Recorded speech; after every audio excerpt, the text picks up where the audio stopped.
D. De-dictation. De-dictation means the active process of ridding the world of its last dictatorships.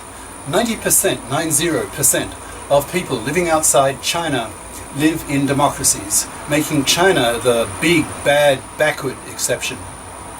Globists want to live in a war-free world. Experience shows that democracies rarely go to war with each other. Their voting populations do not allow it. So Globists are very keen on the world becoming totally democratic.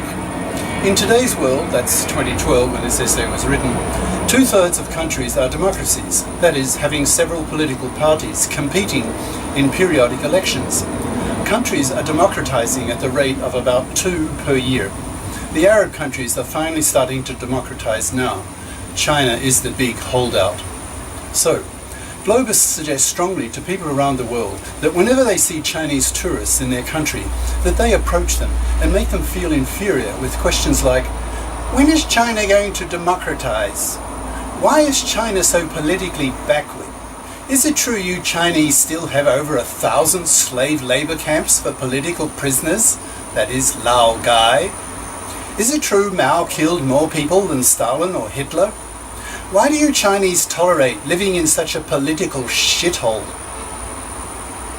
When 100 million Chinese tourists a year feel that the world looks down on them for not being a civilized democratic country, they will then start soul-searching and putting pressure on their brutal dictatorial government to either get out of power, which may involve a civil war that may kill millions, or, more intelligently, to reform itself into a democratic party using the highly effective message to the voting Chinese public. Do you want your country run by a bunch of amateurs and see the world's highest average economic growth rate evaporate? It would be a powerful slogan, and one that a reformed CCP, that's Chinese Communist Party, ought to adopt, thus increasing its chances of actually winning the Chinese elections, plus utterly disassociating itself from Mao Zedong, the greatest killer tyrant in history, who killed more people than Stalin or Hitler, yet his face is still on the Chinese money, which is about as immoral as if the Europeans were crazy enough to put Hitler's face on the euro. Actually, Mao killed about 80 million people. According to Professor Decoter's book, Mao's Great Famine, he killed about 45 million in the Great Famine that he caused in 58 to 62. He put about 50 million through the Laogai, the slave labor camps, concentration camps of political prisoners. 27 million died there. More millions in the Cultural Revolution and the anti-rightist, in other words, anti-intellectual campaigns. So a total of about 80 million, which makes him history's greatest tyrant, the greatest killer in history. Hitler's face on the euro, well, why not? Hitler, in fact, is the savior of Western Europe, because in 1941, Stalin had amassed a 6 million Russian soldier in army to invade Europe.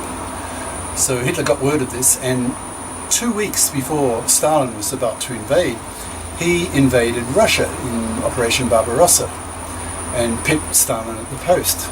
So West Europeans can thank Hitler for not being part of the Soviet Union, and they were saved from the Holocaust, the purges that cost tens of millions of East Europeans under Stalin.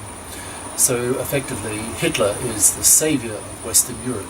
There should be statues put up for him in Western Europe, and his face should appear on the euro. Back to the essay. Once China democratizes, which should happen in about a decade, after its standard of living goes over the usual democratic threshold of about $6,000 to $8,000 per year per person, that research on 100 other democratic countries over the past half-century shows is when single-party dictatorships transition to multi-party democracies. And Russia completes its very partial democratization, then the Big Five, China, India, US, Europe, Russia, can bully the rest of the dictatorial stragglers into becoming democracies through sheer economic and moral political pressure. Hence, the democratization of China is critical for de-dictation and the creation of a fully global democratic world. Globists place a lot of emphasis on the de-dictation of China. E. Globist organizations. Globists need to organize. Their first step is to consolidate their ideology. This essay attempts to help in that regard. It tries to show what globism is, why it's desirable, and how it can be achieved. Once the ideology has been established enough, globists need to start forming groups at grassroots level, at national level, and globally. The globists will need to do what many other political groups have done in the past. For example, create their slogans, their flag, their anthem, their political pamphlets, their media stars, etc. They will have a heavy task ahead of them, because creating a culturally homogenized world will be very difficult.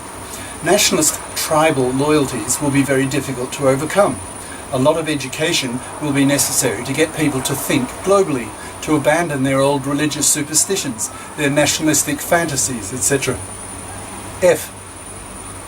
EdSats, that's education satellites, globiversities. Globists consider education to be critical. It'll be impossible to make a globan out of an illiterate peasant who, as the Chinese say, doesn't even know one, that is one Chinese, character. One of the great goals of the globists is to make everyone affluent. One vital condition for this to happen is that everyone is given the means to educate themselves to the limit of their ability, if they choose to. The Europeans are now sending up internet satellites that beam down the internet to satellite receivers. This technology is being applied first in Europe, then Africa, etc. From the globist point of view, these internet satellites have a wonderful de-dictatorial potential. If the black African peasants can become educated by absorbing the world's knowledge beamed down by ultra-broadband internet satellites, then they will become middle class. And like so many other countries in the world, they will acquire middle-class aspirations. That is, they will want to live in a democracy with rule of law and accountable political leaders who can be thrown out when they become incompetent. These EdSats, education satellites, could beam down all the educational material needed to lift an impoverished, corrupt, dictated-to population into the middle class. EdSats, fed by content coming from global universities, globiversities, would be a very powerful tool for de-dictation. The Chinese government realizes this, so that China is now the only third world dictatorship that has anti-satellite weapons. The EdSats could de-dictate the whole planet with the exception of China, which may mean that China will be the last country in the world to democratize, a huge black mark against them for future centuries. Rather like their current status of being the only country not to use an alphabet in their writing. The Chinese use an ancient, pre-alphabetic, character-based system that requires the memorization of thousands of characters instead of an alphabet of 24 letters. Utterly stupid, and something the world will reject when China becomes more powerful. The big world will force little China to alphabetize its writing. So given China's anti-satellite weapons, the most effective way to de-dictate China will be to put moral pressure on China's tourists and its leaders at international meetings. The Chinese government censors the internet in China. It employs some 30,000 programmers to do this. When 100 million Chinese tourists travel internationally each year, they will be corrupted by the ideas and standards of cultures greatly superior and more civilized than their own, with its CCP, its Lao Gai, its Mao, etc. So globists should push the world to push the Chinese, the biggest obstacle to de-dictation and hence to globification. 3. Conclusions. The globists have a dream. They want to live in a global state, one that is totally democratic, where everyone has access to the world's knowledge and speaks the world language. In such a culturally homogenized world, it will be easier to create a globally unified political state, globa. This globa would be hugely more desirable than today's sovereign nation-state system, where 200 countries are all preparing for the next war, spending nearly $2 trillion a year on arms. Globists want a war-free world, an educated, civilized world, and they think that modern and near-future technologies will make it possible. Globists are pushing for the creation of Globa so that it might also be able to tackle the hugely bigger problem of the rise of the massively intelligent machine, the artellect, artificial intellect, Whether Glober can prevent a massive global civil war, the Artelect War, over the issue of species dominance, that is, whether humans or Artelect should be the dominant species, in other words, the most intelligent, is a whole other issue and the topic of many other of the writer's essays. Prof. Dr. Hugo de Garis is the author of the book Monos and Multis, What the Multicultured Can Teach the Monocultured Towards the Creation of a Global State, available at Amazon.com. And for free you can download it from my website.